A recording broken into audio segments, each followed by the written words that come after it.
today for Mary Magnuson, and I'd like to welcome you all to today's webinar, Digital Inclusion Basics. This is one in a series of monthly webinars Blandin Foundation offers for our broadband communities and open to anyone with an interest using technology to improve community. Before we begin, I'd like to just point out that we do have a chat box over here in the lower left-hand corner of your screen. To interact with us at any time during today's webinar, you can simply type your question or comment in the chat box. And so let's get started. Joining us today is Bill Coleman of Community Technology Advisors, who I'm sure many of you know. Bill has worked with the Blandin Foundation as our primary broadband program consultant for a number of years. Bill will introduce today's guests. We have Angela Seifer from the National Digital Inclusion Alliance, Emmy Tseng from the National Telecommunications Information Administration, otherwise known as NTIA, Broadband USA program, and Ann Tracy from Tracy Information Systems. Take it away, Bill. Thank you, Becky. Thanks, everyone. We know that many communities spend many hours, days, and months trying to get that better broadband services into their community. But we also know that even if a network is present, getting everyone on board is a challenge, either due to a lack of skills, a lack of income, and maybe even a lack of interest as to what a broadband connection can do for them. And so today we have a webinar. This is the second of three webinars around digital inclusion. And today we're talking about digital inclusion basics. And I'm going to correct myself in that this is the first of three. So I've been planning the second one. So I guess I feel like that one's already happened. But digital inclusion basics. And we do have three people on board ready to share their expertise. And we have two national experts and our own Ann Tracy, part of our Blandin team. We first have Emmy Tseng, and it's exciting to meet Emmy again at the conference. That was the Digital Inclusion Conference that we held earlier this year, the NDIA, where Angela is from. Emmy won the big award there for recognition for her long-term efforts on digital inclusion. But she is an employee of the National Telecommunications Information Administration, part of our Department of Commerce, and is a senior broadband program specialist. And Emmy brings not only that national experience working with many, many projects through the federal stimulus program and beyond, but was an early leader in digital inclusion activities with the City and County of San Francisco and the Community Technology Foundation of California. Angela Seifer is the chair, the president, the executive director. I'm not sure what your title is, Angela, but of the National Digital Inclusion Alliance. And this is a relatively new organization that is really doing a great job of pulling together all the digital inclusion stakeholders and resources into a package that people can really access and make use of. Angela is envisions a world in which all members of society have the skills and the resources to use the internet for the betterment of themselves and their communities. And that certainly fits into our whole philosophy with Blandin Foundation. Angela's worked on many digital inclusion projects, both locally and for the NTIA. So it's great to have her on board. And Ann Tracy is the author of our Blandin on Broadband blog. And through our Blandin Broadband Communities program and with other clients, has offered training for businesses and individuals for many years, from intro basics of what's a keyboard and what's a mouse to advanced e-commerce training and learning. So welcome to our speakers. Today we're going to do a little roundtable format where we're going to have a series of questions. We'll have a lead presenter, and then our other panelists will follow up and add some of their own experience. And Angela is going to really take the first question, and this is to provide a really introduction for us, and it's really defining the digital inclusion challenge. And Angela, do you want to talk about the challenge in terms of demographics and technology access? Sure. Yeah. Hi, everyone. Thank you, Blandin, for doing this webinar. This is great. So NDIA is, as Bill said, we're new. It's only about 2 years old. And we realized fairly quickly that we were all operating under assumptions about what digital inclusion is, and a variety of assumptions, right? And we realized it would be helpful if we were all using the term in a similar kind of way. So we had a committee structure and then pushed it out, and we went back and forth, and it took us a long time, but finally came to definitions of both digital inclusion and digital equity. And so those might be helpful in this discussion. So we define digital equity as the goal. And both of these definitions are on the bottom of every one of our web pages. Our website is digitalinclusion.org. So digital equity is where we want to get to, where both individuals and communities have the information technology capacity that they need for full participation in society, democracy, economy, everything. And then digital inclusion, we determined, is really the how. It's how we get to digital equity, that there needs to be these different activities that make sure that folks really can participate in today's societies. So the how part of it, we divided into 5 elements. And NDIA focuses on 4 of those elements. So the first one is having access to the internet at home. So home access that is affordable, it's robust enough to meet your needs. And then the second one is the devices, that the device that you're using to accomplish your tasks is the right device for your needs. A good example of a wrong device is often a mobile device. Like it meets our needs at some points, and it's really handy because it's mobile, but it can be very limiting, and so sometimes it is not the right device. The third one is digital literacy training, that we have the resources that we need to get to the digital literacy skills that are necessary today. Fourth being quality technical support.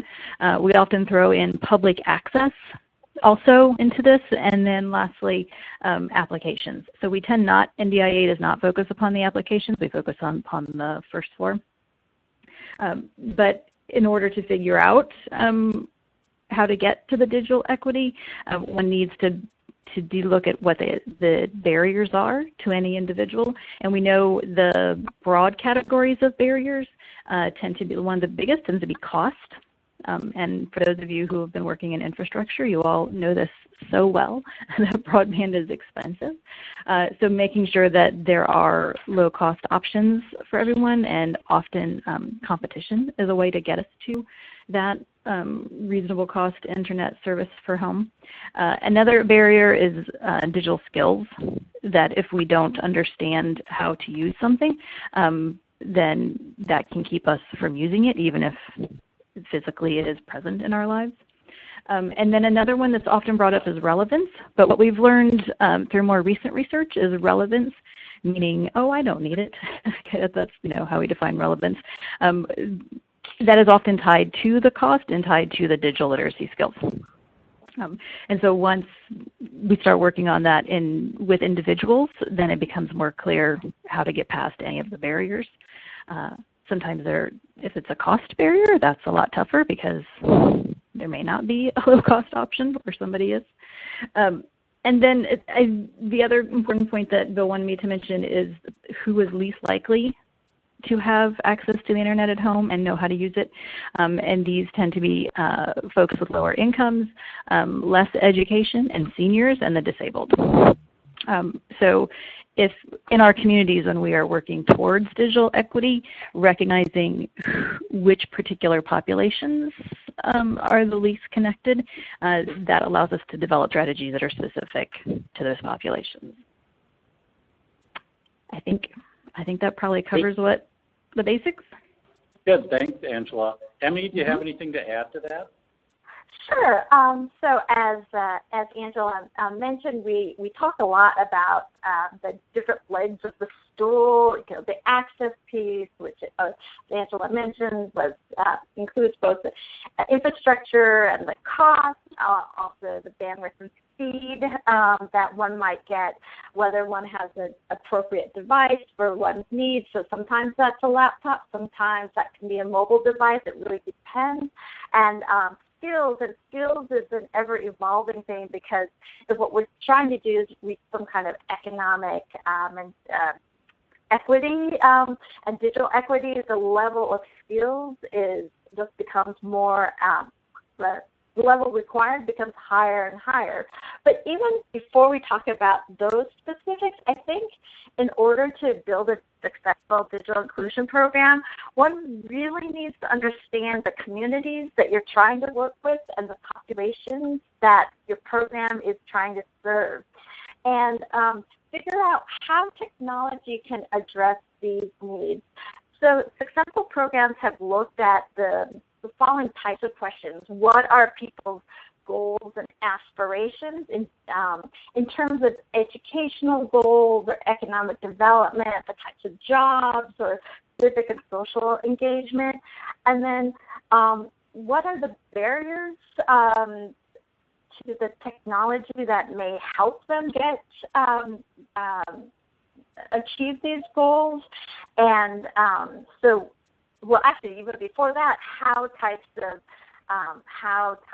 type of access that you have, the type of usage, and the level of skills, or the types of skills can actually feed into achieving these goals. And then what are the barriers? Is it the lack of access to the technology? Is it the cost? Is it the actual lack of skills? So we see programs really vary in their focus, or they might have multiple focuses. So we see programs that enable students to do homework better, and get access to do homework at home and increase learning day. We see programs that train rural entrepreneurs to develop skills to compete regionally or even nationally. Around the Bay Area, there's a very successful program to help limited English-speaking seniors get health information and get access to public benefits. And so all of those things are really driven by the people side of this. And so we focus a lot on the technology, but this field really is about people and how technology fits in, so that really I've seen that successful programs partner with existing institutions and organizations that address these issues, and then work with them to embed the technology part into how these issues get addressed. Good, thanks. And Amy, I just want to clarify, that was the add-on to Angela's answer, not the next question. Okay. Okay. Or maybe some of both. It's some of both, yes. Okay, yes. That's fine. Yes. And we're going to be freewheeling today, so that's fine. Okay, all right. And Ann, what's your thoughts on, defining this digital inclusion challenge? You've worked on so many local programs here in Minnesota. Yeah, well, I think I could take a little bit from what Angela said and a little bit from what Emmy said. I think primarily I've been working, and many of us on the call have been working on rural areas. So I think that there's a disparity in rural areas, and some of that has to do with the population living in rural areas, the lower income, the maybe fewer degrees, less education, and some of that. And some of that does come down to just access. And then some of it, too, is taking a look at what population are you trying to work with. In urban areas, there's kind of a critical mass. You can offer a class every Tuesday, and it can be full every Tuesday. There's just a lot more people to reach. In rural areas, I think you have to be a little bit more pointed about what topics you're trying to reach. As Bill said, I've done training from I did a lot of how to build a website for your business, how to use Facebook for your business. Kind of getting to the point that digital inclusion is a ladder. You might be able to answer email, which puts you several steps above somebody else, but everybody could be moving further up that ladder. I've also done a lot of training trainings that I affectionately have called Stump the Chump, where I sit in a room and people come and ask me whatever technology question they want. That tends to be attended by, I was working on a reservation, so a lot of elders. It's a lot of, well, let's try to think about what your password may have been. So focusing on what sort of training, and I guess I'm thinking primarily training now, what training is going to make the most sense, what's going to appeal to people the most, and what's going to get people through the room. Again, in the rural areas, we don't have that same critical mass. It's not enough to have something every Tuesday about how to get the word out. And often, ironically, what we do to spread the word about digital inclusion training is we build a website and we send out email, and we do a lot of that. But I think kind of getting to what Emily was saying before, working with folks who are already working with the populations that are likely to be less connected is helpful. My background is I was a librarian. I have a degree in library and information science. And getting some of those folks, that was always a natural, when I was a reference librarian, that was a natural role to be bringing people along through digital inclusion, because librarians are who you ask when you have a question. People have a comfort level with asking librarians. Find out who else in the community people are asking with questions, and try to partner with some of those folks. Try to see what you can get going with some of them. So there's just a little bit of this, trying to find things that will hook into the audience that you're trying to reach.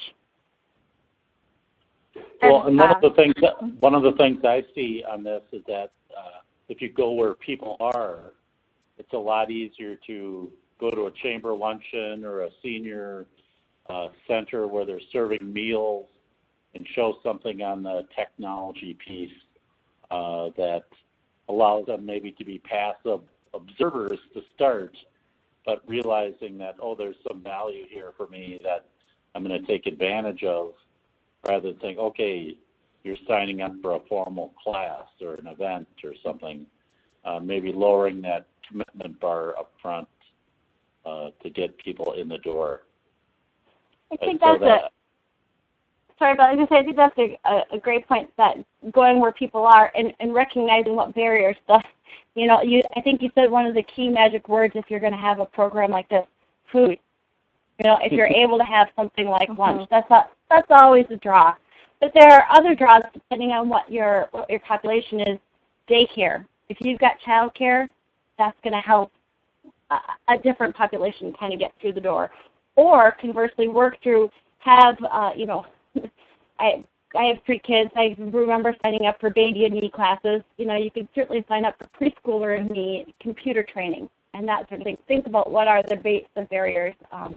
One example from rural Minnesota is the computer commuter.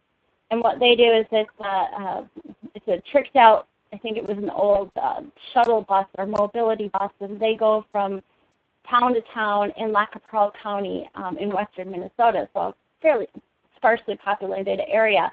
The bus comes, they're able to get connected through the local library or different buildings, and people come to them.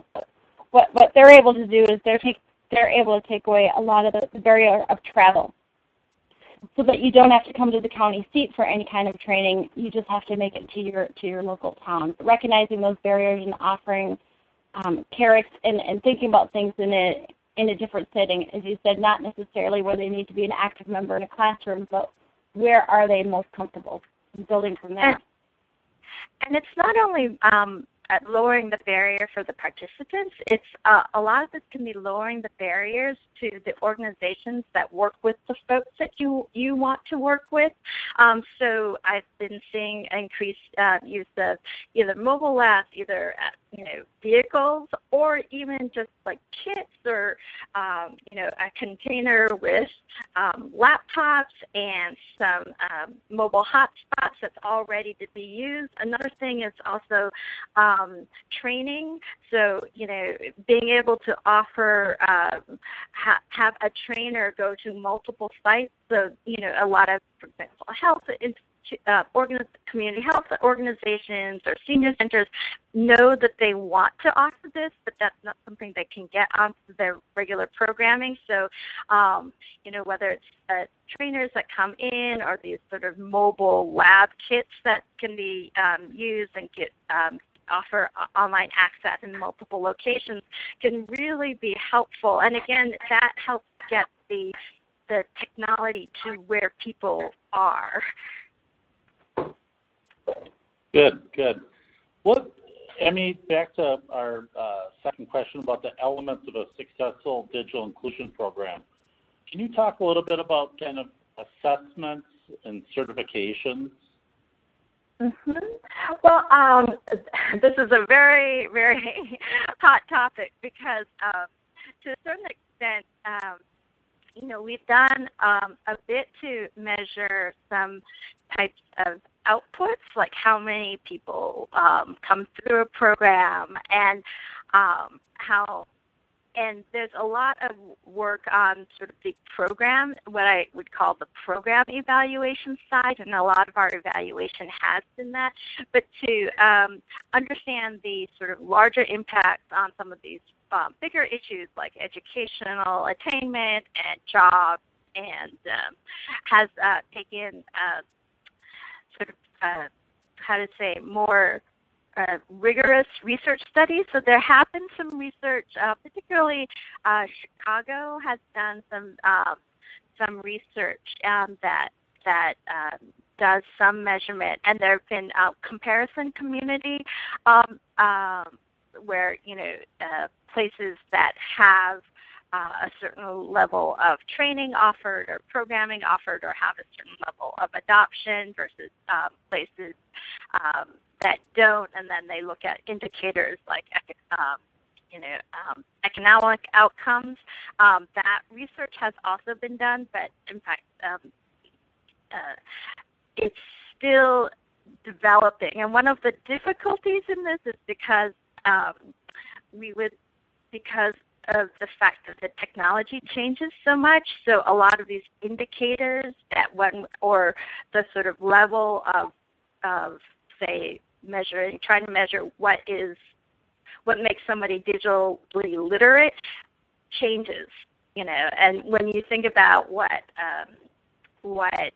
the sort of skill level and the types of devices and the types of things we're doing online, how that differs now from 5 years ago, it makes it hard to do these sort of longer term assessments. But that being said, actually Angela wrote a great piece on this, and there's a whole group of people trying to kind of come up with a common indicators of that can be measured to look at the success of these programs and how they can be improved. Okay. Anne, do you want to say anything about the North Star assessment? Yes, I'm thinking you said Anne there, but I couldn't quite hear. I've already pulled up the address here.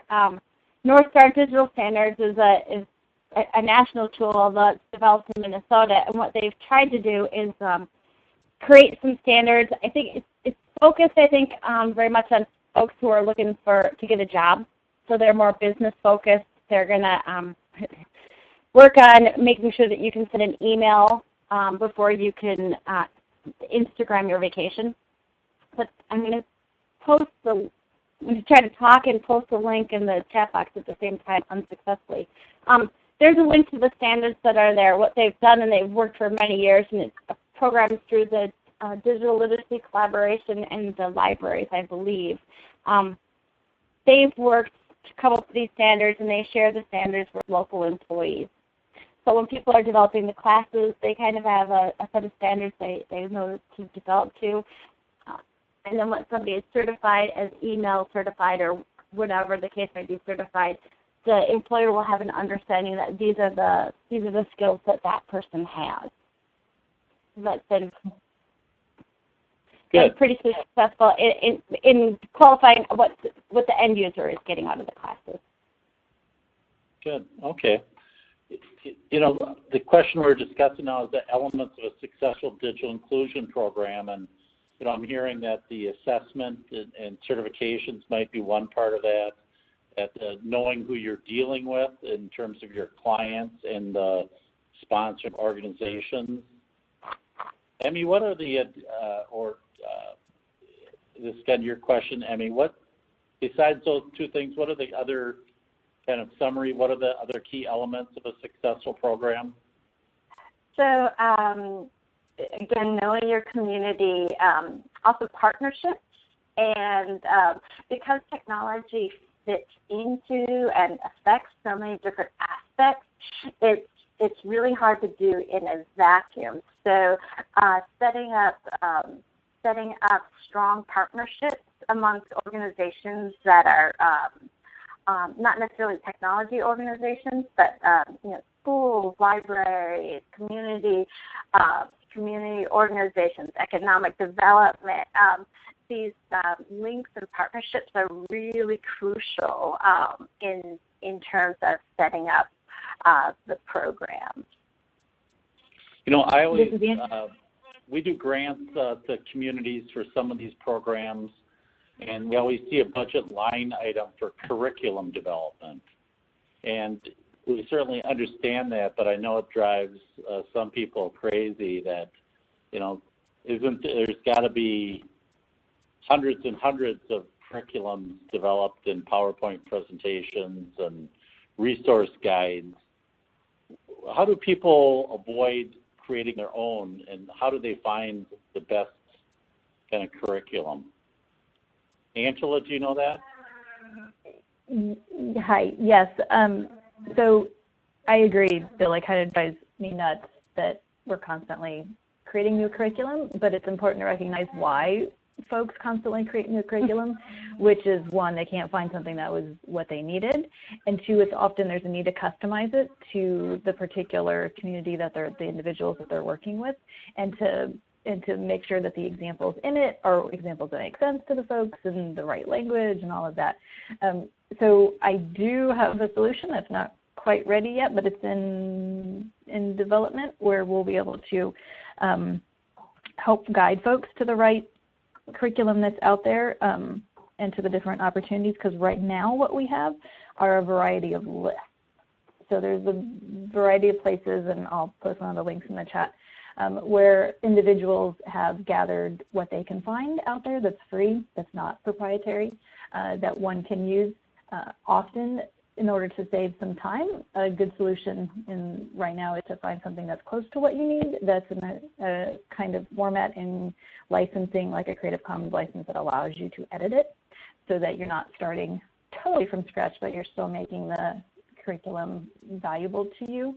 And it's because technology is constantly changing, this will be a constant challenge, right? There's never going to be, there's this one set of curriculum that is perfect for everybody's needs, and it's always up to date.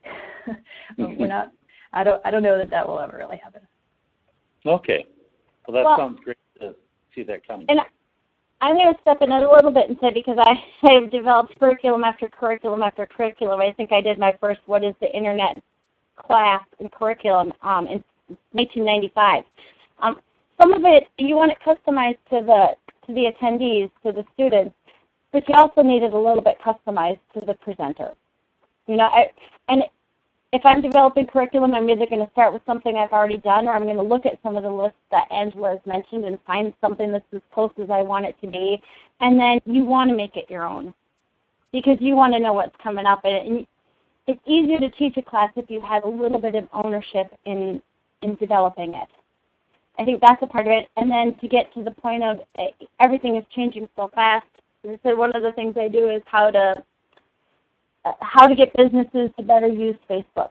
And I have gone through the training at 10 o'clock at night, 10 o'clock the next morning, gone in, and Facebook has changed absolutely everything in the last 12 hours.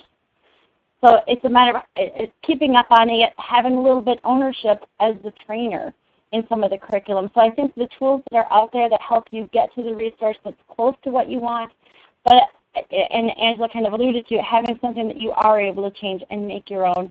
It's just easier to train, and to make that point, it allows you to speak specifically to the audience that you're in front of. If I'm giving a presentation in Rock County, I want to use examples from Rock County. If I'm working with people who I know are all quilters, I want to use quilting examples.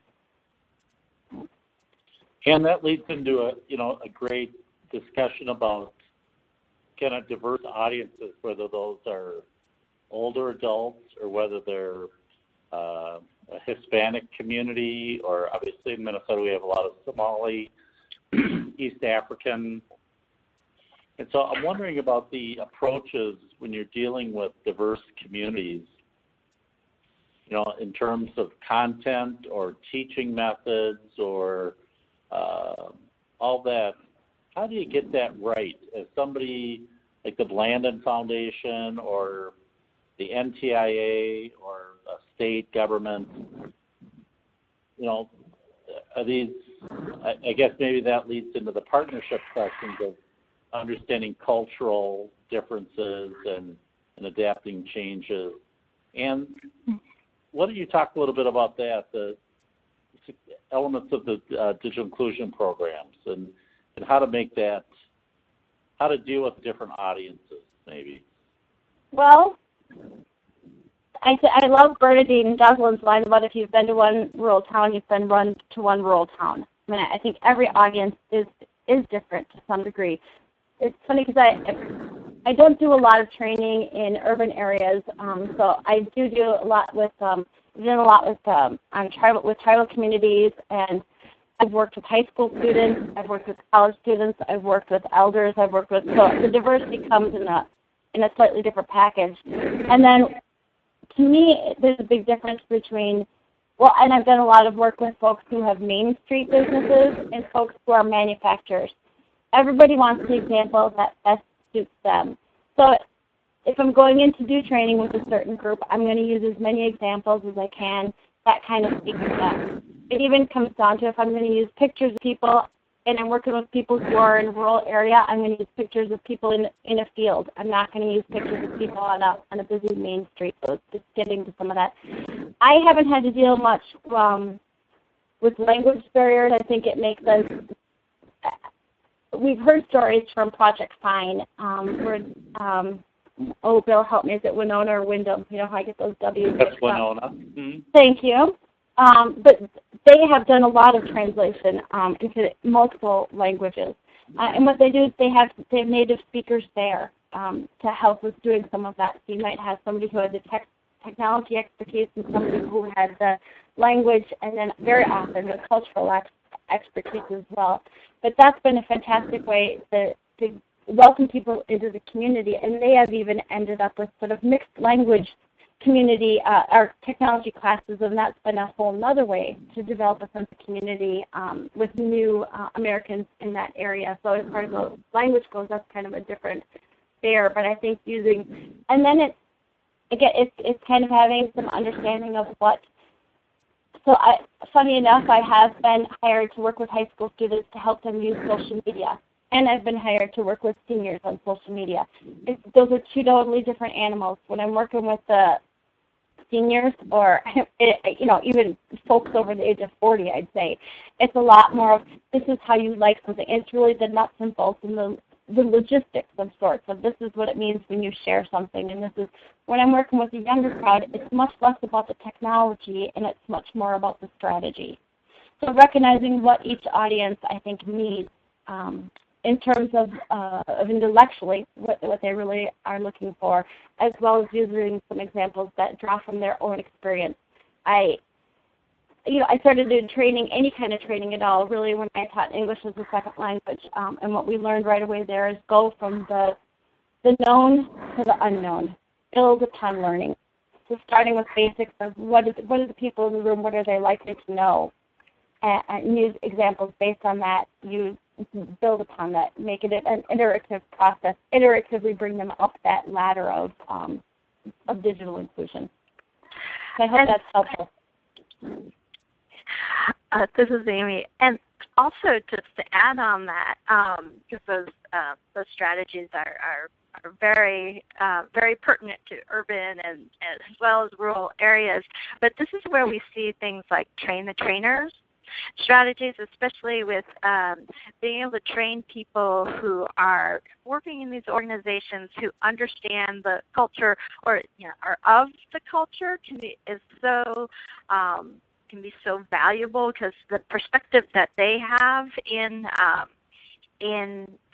the cultural issues, or of course the language, and understanding why somebody may be either what uses they might be more attractive, and what might be the barriers, or what might be some of the hesitancies. Of course, issues around privacy and security may be more pertinent to certain populations than others. Of course, it's pertinent to everybody, but those having those sensitivities and having people who have worked with the populations and just really need to be trained into how to train around the technology, it can be effective. And a lot of this really does come down to trust, because a lot of the things that Anne has pointed out are really around building trust with the participants, building trust with the communities, and that those strategies again go beyond any particular technology. Okay, thank you. Angela, do you have anything to add to that? I was going to talk about trust, but Amy just did, so done. Okay. Sounds good. And let's get back to the partnerships. You've seen so many different implementations on projects. What for you are the key elements to build a successful partnership? I think the first thing is to kind of get the right partners. Get the right partners in the room, and Amy alluded to this already a little bit, and some of them are the traditional folks, finding the experts in the field who know about the devices, know about broadband, know about how to teaching. What is going to be their role? I think some of the very successful projects that we've seen in Minnesota are with PCs for people working in rural communities with some of the Blandin on broadband communities. So Blandin broadband community, a rural community that's out Probablyville, and others at Blandin are working with to improve their broadband use. So what might be involved is trying to get better broadband in the area. What might be involved is getting computers to people who need that. PCs for people, so refurbishing for computers. And then we might work with a local internet provider to see if we can get low cost or free or reduced price broadband for a community. And then pairing that with, is there a way to get them the computers, get them the reduced rates even for a set amount of time, and get them in a room to do some training. Trying to get to those three at one time, I think, are a great way to do it. And sometimes those are three different organizations. Sometimes they're one and the same. So my background is in libraries, so maybe you're not able to get computers to people or devices that they're able to bring home, but is there a public computer center that people are able to use? So working with those partners, having a lot of communication between those partners, and then understanding of what everybody does, I think is helpful. I think another is giving those, and really, after I said that, is building the trust among the partners, and that lends to trust with the participants. I think giving it time is helpful. It's much easier to do something the second time than the first time. You learn a lot. Each time you do something, you learn a lot. You learn a lot. It's not always possible, but I think if you're able to set up a partnership where you're able to have multiple events, or know that you're going to be continuing the partnership for a set amount of time, that's helpful. Another part of that, I think, is understanding that when you're doing some of the digital training, giving people time. Again, some of that is either letting them have the tools to go and use some of it at home, or some of it is knowing that they've had the space to practice what they've learned.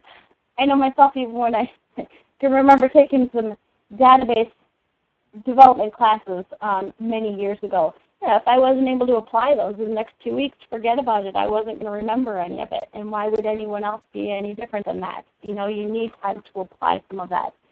And that's a part that Angela alluded to earlier with some of the tech support and the ongoing support. It's part of that this definition of the digital inclusion problem. Knowing that there's a place where people can go to get those interim questions solved. So when I do training, sometimes I regret it, but I'll always give people my email address, and I'll say, all right, if you get stuck, you can always email me. And I'm rarely inundated, but I almost always have at least a couple people email, because that helps them, and that is that idea of giving them time. Finally, I'd say, once you've got the partnership developed, checking in and reporting back, recognize that creating a solution is going to be iterative. Technology changes, the specific partners change, especially in a world like this. It's a lot of nonprofits. It's a lot of funding coming from potentially precarious places. So knowing what's coming ahead, recognize, okay, this worked really well. Let's try to do this again. This didn't work so well, but making it an iterative process, I think, helps quite a bit. So that's, if I had to pick three things, that's it. Pick good partners.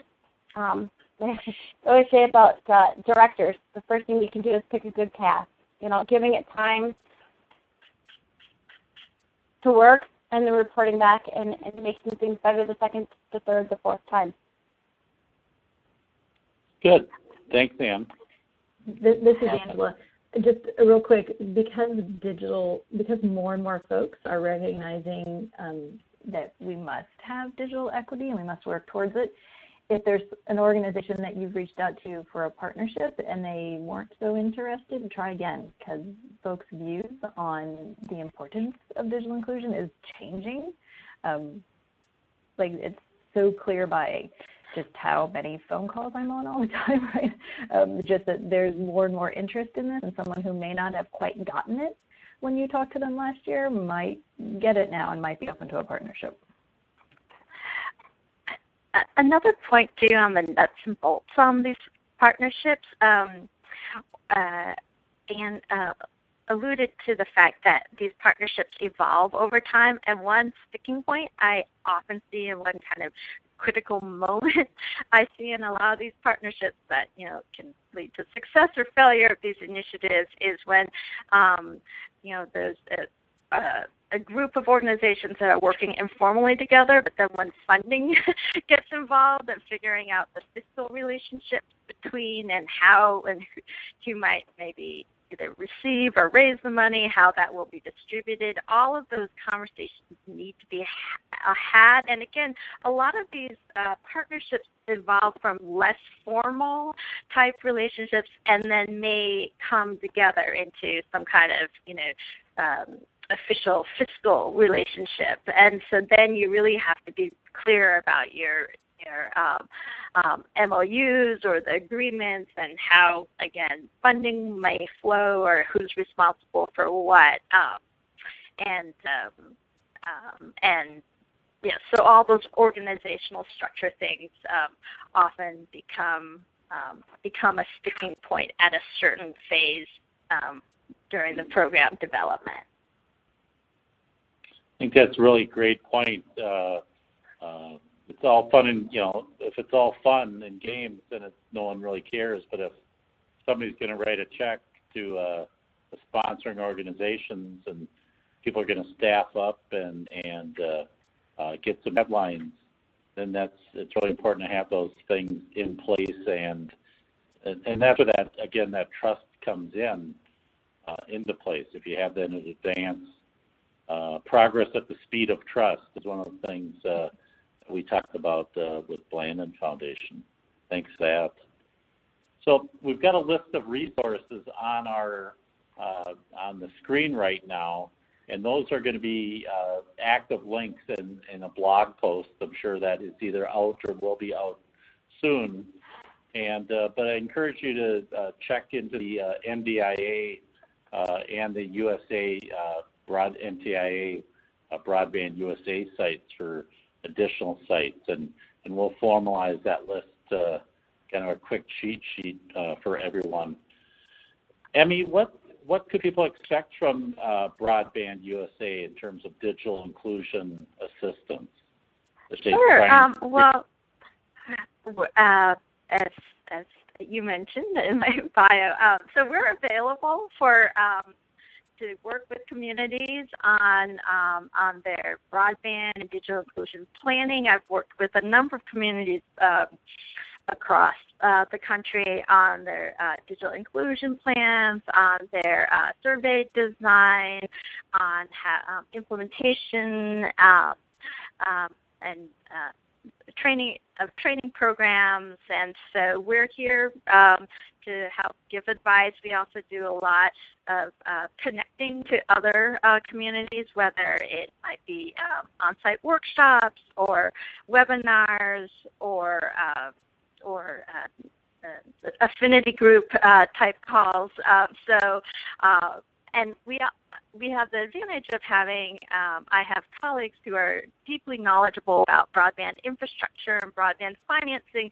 So we really try to take a holistic approach so that, even I might start talking to somebody about their digital inclusion plan, but it touches upon, for example, a broadband infrastructure deployment in a public housing, so then I can bring in my colleagues and different resources. So we're really here to help, and all of this is free, so I can put my email and again, we've definitely had a long relationship with Blandin, and I know you do a lot of the technical assistance with your communities, but we're also available, and I know that Angela at NDIA serves a similar role, especially in the convening of different organizations and people working on these types of issues. Yeah, I should have said at the beginning that we are an affiliate-based organization, so we are member-based and it's free to join. So Becky put the link in there, thedigitalinclusion.org, and we welcome you to join us, and I get you on the listserv. And we do have a subscription model for those who want to be more engaged, but at a basic level, you can at least participate and hear what's going on. And we do have an annual event every year in the spring. Good. We've got a question about, particularly for Broadband USA, but also probably relates a little bit to the Digital Inclusion Alliance.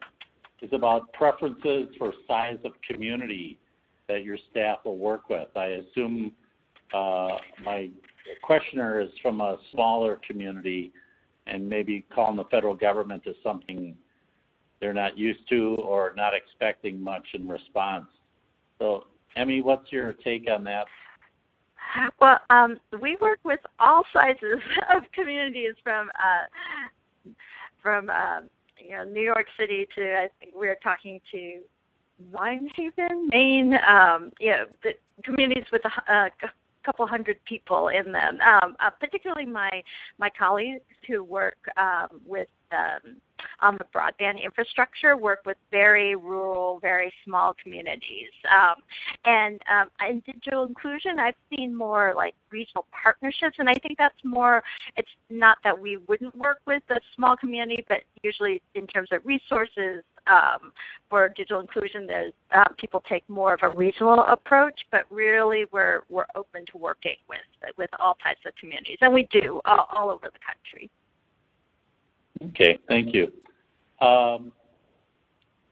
It's interesting. We haven't really heard much today about the role of schools in digital inclusion and pursuing digital equity. The K-12 schools is where a lot of activity takes place. Is there a good hook or something to get your local communities involved in digital inclusion, and any success stories that anyone wants to highlight? Angela, do you have anything on that? Do you have schools involved in NDIA? We don't have schools involved in NDIA. Our affiliates are mostly local community-based organizations, national nonprofits, libraries, and local governments. And the schools, often these organizations are partnering with the schools. So, for example, sometimes the library or the community-based organization or even the city is helping the school to make sure that there is home access. More and more schools have recognize that that they have a challenge, because the teachers want to use the technology and want to reference items online for homework, and if the kids don't have access at home, then that's creating different experiences with the schooling. Some schools found themselves in challenging situations when they instituted one-to-one devices, so one device per student, and then realized afterwards that some of the kids didn't have access at home. So, I think how one looks at it is really goes back to the partnerships conversation that we had at the beginning. Okay, thank you. So we're nearing the end of our time. We'll just do a quick round the table and see if there's any final advice for people. Let's start with Ann Tracy. You know, I was thinking about the question that you just asked. I think if the school's not a part of whatever the broadband plan is, it ought to be. One of the moving away from sort of the training right now, but really access to computers and access to broadband. Access to education and the school districts those are compelling, easy to make compelling arguments about that.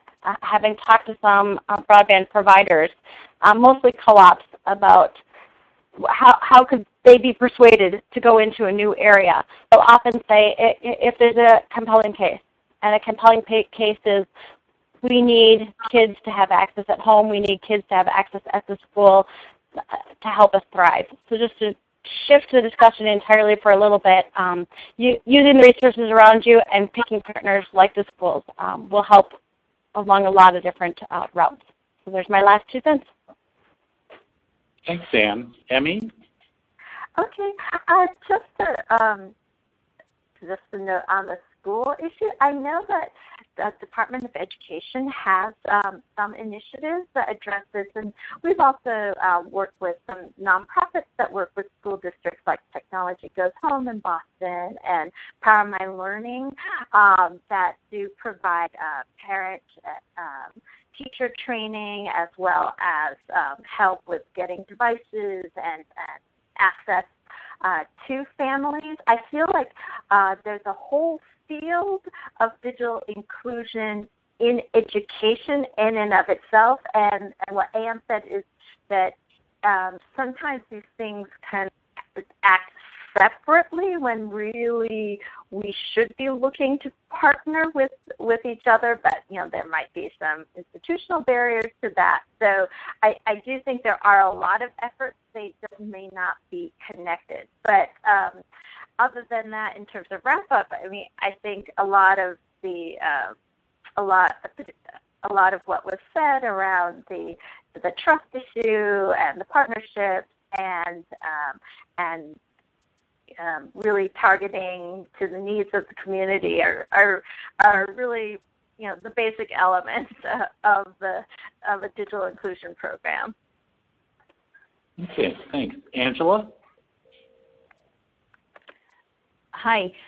I think just my last comment is to thank everyone for being interested in figuring out digital inclusion, and to reassure them that this is all pretty new in the big scheme of things, right? Like, we're all figuring this out. So don't hesitate to reach out to any of us with questions because, well, first of all, we may not know the answer, but we can certainly give you some good ideas, and we can lead you to some folks who might know the answer. And just I want to appreciate everyone for heading down that path, and to note also that we are seeing a lot of activity locally and wanting to figure this out, and that's really awesome, because the more folks we have working on figuring it out, then the more creative solutions that we'll probably see. Great, thank you. Thanks everyone for participating in the webinar, Angela, Ann, and Emmy, and been very interesting to hear. And I know we crammed 3 or 4 days of stuff into an hour, and so it's always a challenge to provide overview versus detail versus additional information. But I think it provided a great framework for our continued digital inclusion discussion. I'm going to turn it over to Becky LaPlante to talk about the next webinar and close us out. Thanks, Bill, and thanks to Emmy and Angela and Ann for joining us on today's webinar. Our next webinar is scheduled for August the 10th, 2017, and the topic is Devices and Connectivity, Bringing People Online. So I want to say thanks to everyone for attending today's webinar, and have a great rest of your day. Bye-bye. Thank you. Thank you. Thanks. Thank you for participating.